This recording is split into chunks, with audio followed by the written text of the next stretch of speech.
नमस्कार, ग्लोको समाचारमा स्वागत छ। म अब्राहम दियाली। सुरु गरौँ अहिलेसम्मका प्रमुख प्रसङ्गबाट। जर्ज फ्लोइडको सुनवाईको फैसला आए लगत्तै अमेरिकी राष्ट्रपति बाइडनद्वारा देशलाई एकजुट हुन आग्रह।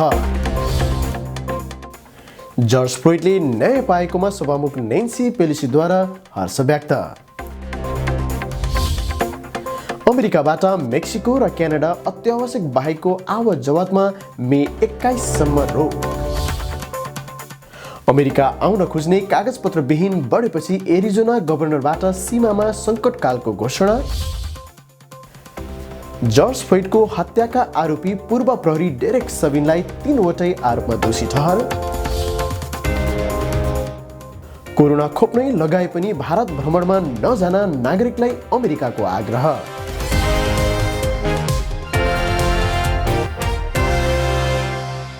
अमेरिकी सरकारसँग आधिकारिक रूपमा दर्ता गरी सञ्चालनमा आएको ग्लोकल प्लेटफर्मबाट दैनिक रूपमा देश तथा विदेशका घटनाहरू जस्ताको तस्तै ग्लोकल समाचार मार्फत हामीले निरन्तर प्रस्तुत गर्दै आइरहेका छौँ।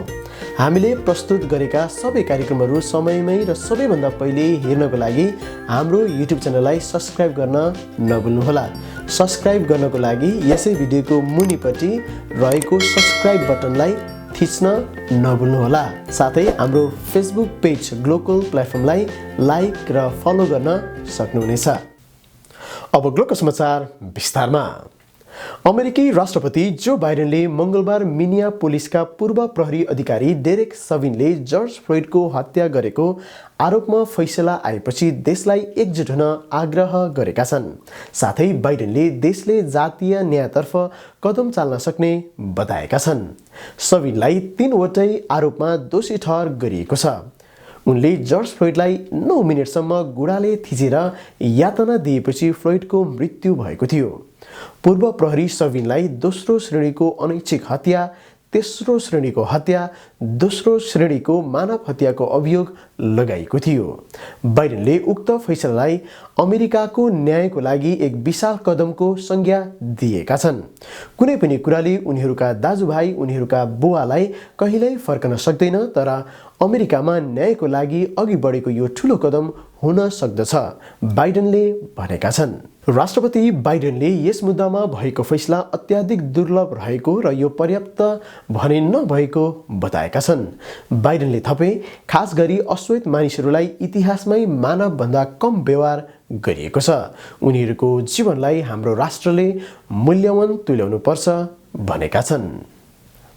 गत वर्ष मे 25, 2020मा मिनियापोलिसका पूर्व प्रहरी डेरेक सबिनले घुँडाले घाँटी थिची जर्ज फ्लोइडको हत्या गरेको फैसला आएपछि न्याय पाएकोमा सभामुख नेन्सी पेलोसीद्वारा हर्ष व्यक्त भएको छ। जर्ज फ्लोइडलाई न्यायको लागि आफ्नो जीवन बलिदान दिएकोमा धन्यवाद दिँदै पेलोसीले पूर्व प्रहरी डेरेक सबिनलाई दोषी ठहराएकोमा सामाजिक सञ्जाल मार्फत प्रतिक्रिया दिएकी छिन्। सभामुख पेलोसीले गत मङ्गलबार साँझ ट्विट गरी डेरेक सबिनको हत्याको सजायको बारेमा टिप्पणीमा स्पष्ट पार्दै जर्ज फ्लोइड आज जिउँदो हुनुहुन्छ भनेकी छिन्।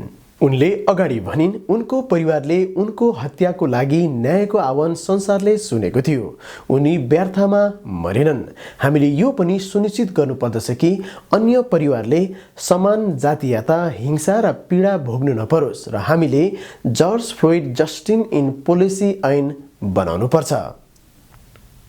जर्ज फ्लोइडको हत्याको आरोप लागेका मिनियापोलिसका पूर्व प्रहरी अधिकारी डेरेक सबिनलाई 3वटै आरोपमा दोषी ठहर गरिएको छ।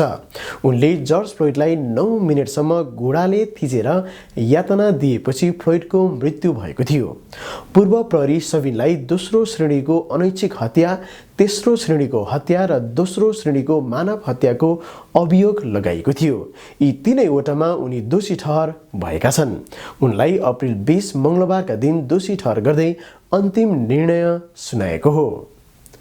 45 वर्षीय पूर्व प्रहरी अधिकारी डेरेक सबिनलाई दोषी ठहर गर्न कम्तीमा पनि 2 दिनमा 10 घण्टाभन्दा ज्यादा समय निर्णायक समितिलाई लागेको थियो। दोषी ठहर भएका पूर्व प्रहरी मिनियापोलिसको हेनेपिन नगरको अदालतमा मास्क लगाएर उपस्थित गराइएका थिए। मे 25, 2020मा सबिनले फ्लोइडको घाँटीमा घुँडाले थिच्दा फ्लोइडको मृत्यु भएको थियो। सबिनलाई दोस्रो श्रेणीको हत्याको लागि 40 वर्षसम्म कारागार जान सक्नेछन्। तेस्रो श्रेणीको हत्याको लागि 25 वर्ष कारागार र मानव हत्याको सिलसिलामा 10 वर्ष कारागार जान सक्नेछन्। तथापि मिनेसोटाको मार्ग निर्देशन अनुसार प्रत्येक हत्याको लागि 12.5 वर्ष कारागार र मानव हत्याको लागि 4 वर्ष कारागार सिफारिस गरेको छ। अबको 8 हप्तामा उनी कारागार जानेछन्। अन्तिम फैसलाका दिन अदालत वरिपरि जर्ज फ्लोइडको पक्षमा भिडभाड समेत भएको थियो। अशान्ति हुने सम्भावना भएकाले राष्ट्रिय सैनिक समेत तैनात गरिएको थियो। अमेरिकाबाट मेक्सिको र क्यानाडामा अत्यावश्यक बाहेकको आवत जावतमा मे 21 सम्म रोक लगाइएको छ। यो रोक बुधबारसम्म रहेकोमा 1 महिना थप गरिएको हो। अप्रिल 21 मा यस्तो रोक लगाइएको 13 महिना पुगिसकेको छ। सुरुमा सन् 2020 को मार्च 20 देखि कोरोना महामारी नियन्त्रणका लागि भनेर यस्तो रोक घोषणा गरिएको थियो। त्यसपछि एक महिना गरेर यो रोक कैयौं पटक लम्बिएको छ। मे पछि पनि रोक अझै लम्बिन सक्ने अनुमान गरिएको छ।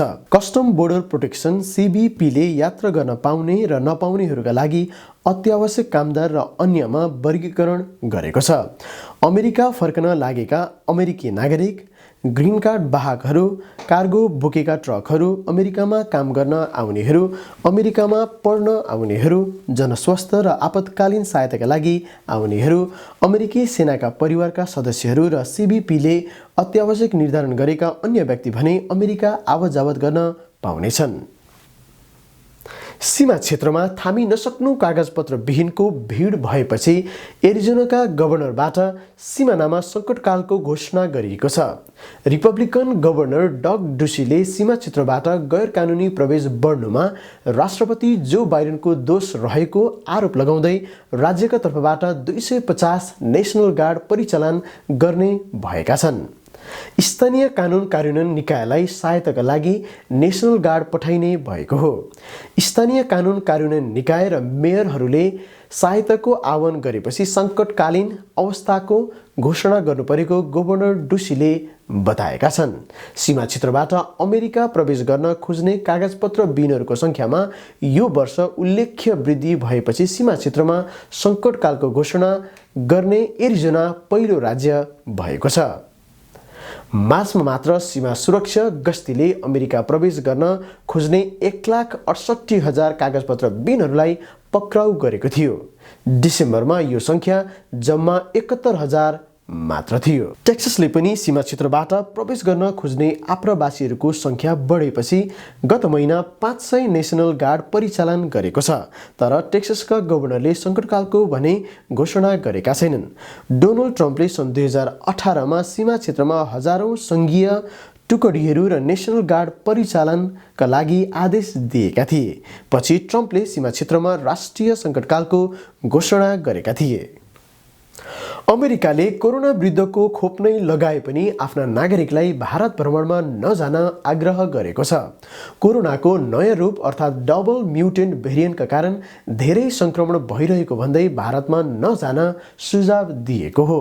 भारतमा दैनिक 2 लाख भन्दा बढीको दरले कोरोना सङ्क्रमितहरू थपिरहेका छन्। विश्वमै सबैभन्दा बढी प्रभावित राष्ट्रको दोस्रो सूचीमा भारत रहेको छ। अमेरिकाको सरुवा रोग नियन्त्रण गर्ने संस्थाले मङ्गलबार भारतमा जाँदा कोरोना सङ्क्रमण फेरि हुने खतरा रहेको जनाएको छ। यदि जानै परे कोरोना विरुद्धको 2 डोज खोप लगाएर जान र कोरोना विरुद्धको नियम पालन गर्न उक्त संस्थाले सुझाव दिएको छ। भारतको उत्तर प्रदेशमा प्रत्येक साताको आइतबार र शनिबार लकडाउनको घोषणा गरिएको छ। यस्तै राजधानी दिल्लीदेखि धेरै क्षेत्रमा लकडाउन लागू भएको छ। अमेरिकाको ओहायो राज्यमा प्रहरीले चलाएको गोली लागेर एक अश्वेत युवतीको ज्यान गएको छ। मृतक 16 वर्षीय माखिया ब्राइन्ट रहेको जनाइएको छ। ओहायो राज्यको राजधानी कोलम्बसमा प्रहरी अधिकारीले चलाएको गोली लागेर ब्राइन्टको मृत्यु भएको हो। अफ्रिकी अमेरिकी जर्ज फ्लोइडको मृत्युमा अदालतले पूर्व प्रहरी अधिकारीलाई दोषी ठहर गरेको 20 मिनेट अघि मात्र यो घटना घटेको समाचारमा जनाइएको छ। सार्वजनिक भिडियोमा ब्रायन्टले एक व्यक्तिलाई धक्का दिएर लडाएपछि कारको छतमा रहेकी युवतीमाथि छुरा प्रहार गर्न खोज्छिन्। त्यसपछि 4 पटक गोली चलेको आवाज सुनिएको समाचारमा उल्लेख छ। प्रहरीले घटनाको विषयमा छानबिन सुरु गरेको जानकारी दिएको छ। राष्ट्रपतीय कार्यभार सम्हालेपछि पहिलो पटक अमेरिकी राष्ट्रपति जो बाइडेन र चिनिया समकक्षी सी जिनपिङ बीच बिहिबार पहिलो पटक वार्ता हुने भएको छ। अमेरिकी निम्तोमा दुई राष्ट्रपति बीच जलवायु परिवर्तनको मुद्दामा छलफल हुन लागेको हो। बाइडेनले अन्य 1 दर्जन मुलुकका सरकार एवं राष्ट्र प्रमुखलाई पनि निम्तो दिएका छन्। भर्चुअल छलफल बिहिबारदेखि सुरु हुने भएको छ। सन् 2015 को पेरिस सहमति र कार्बन उत्सर्जन कटौती जस्ता सन्धिमा अमेरिकाको पुनरागमनपछि यसको छलफल हुन लागेको हो। चिनिया विदेश मन्त्रालयका प्रवक्ता हु चिन्याङका अनुसार राष्ट्रपति सीले भिडियो मार्फत महत्त्वपूर्ण सम्बोधन गर्ने भएका छन्। चीनको मानव अधिकार अवस्थालाई लिएर दुई ठूला अर्थतन्त्र अमेरिका र चीनबीच तनाव चुनिएको बेला यस्तो छलफल हुन लागेको हो। गत महिना अमेरिकी भूभाग अलास्कामा दुई मुलुकका विदेश मन्त्री बीच छलफल भए पनि कुनै निष्कर्ष निक्लिएको थिएन। तर यसै साता सबैभन्दा बढी कार्बन उत्सर्जन गर्ने यी दुई मुलुकले जलवायु परिवर्तनको मुद्दामा मिलेर काम गर्ने सहमति जुटाएका छन्। कोभिड-19 उपचारका लागि तोकिएको भारतको महाराष्ट्र राज्य स्थित एक अस्पतालमा बुधबार अक्सिजन चुहावटका कारण आपूर्तिमा समस्या आउँदा कम्तीमा 22 जनाको मृत्यु भएको छ।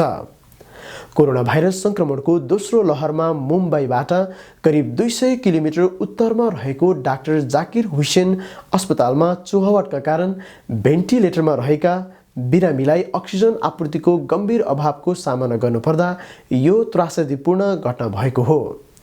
नासिकमा रहेको उक्त अस्पतालमा अक्सिजन आपूर्तिका लागि राखिएको ट्याङ्करमा करिब आधा घण्टा चुहावट भएको र यसका कारण अस्पतालमा अक्सिजनको अभाव हुँदा बिरामीको मृत्यु भएको स्थानीय अधिकारीले बताएका छन्। उक्त समस्याका कारण करिब 60 जना गम्भीर बिरामीको अवस्थामा प्रभाव परेको बताइएको छ। घटनापछि अस्पतालमा बिरामीका शोकाकुल आफन्तहरू जम्मा भई अस्पताल प्रशासनको लापरवाहीप्रति विरोध जनाएका थिए। अस्पतालमा रहेका 170 बिरामी मध्ये केहीलाई घटनापछि उनीहरूका आफन्तहरूको पहलमा अन्यत्र लगिएको स्थानीय सञ्चार माध्यमहरूले जनाएका छन्। घटनाप्रति दुःख व्यक्त गर्दै भारतीय प्रधानमन्त्री नरेन्द्र मोदीले ट्विटर मार्फत एक सन्देश लेख्दै भारतको कोभिड-19बाट प्रकोपको केन्द्रबिन्दु महाराष्ट्र राज्यमा भएको चुहावटपछि बिरामीको मृत्यु भएको भनिएको घटना हृदय विदारक त्रुटि रहेको बताएका छन्। राज्यका मुख्यमन्त्री उद्धव ठाकरेले घटनाप्रति दुःख व्यक्त गर्दै शीघ्र छानबिनको लागि निर्देशन दिएका छन्। अमेरिकाको आणविक हतियारको रेखदेख गर्ने संस्था युएस स्ट्राटेजिक कमान्डका प्रमुख एडमिरल चार्ल्स रिचर्डले चीन र रुसले अमेरिकाभन्दा छिटो आणविक हतियार क्षमतालाई आधुनिकीकरण गरिरहेको चेतवनी दिएका छन्। मङ्गलबार संसदको एक सुनवाईमा उनले आणविक रक्षा तथा संरचनामा अमेरिकाले थप लगानी नगरेमा शत्रुहरूलाई अमेरिकाको डर नलाग्ने बताएका छन्। रुस परम्परागत आणविक क्षमता विकास तथा आधुनिकीकरणमा आक्रामक रूपमा संलग्न रहेको र लगभग 80% काम सकेको तर अमेरिका भने शून्यको स्थितिमा रहेको उनले बताए। चीनले आफ्नो आणविक क्षमता तीव्र गतिमा आधुनिकीकरण गरिरहेकाले एक हप्तामा केही न केही नौलो परिवर्तन गरेको उनको भनाइ छ। त्यसो त चीनको आणविक हतियार अमेरिका र रुसको आणविक हतियारभन्दा निकै कम छ, तर उसले त्यसलाई व्यापक मात्रामा विस्तार गरिरहेको छ।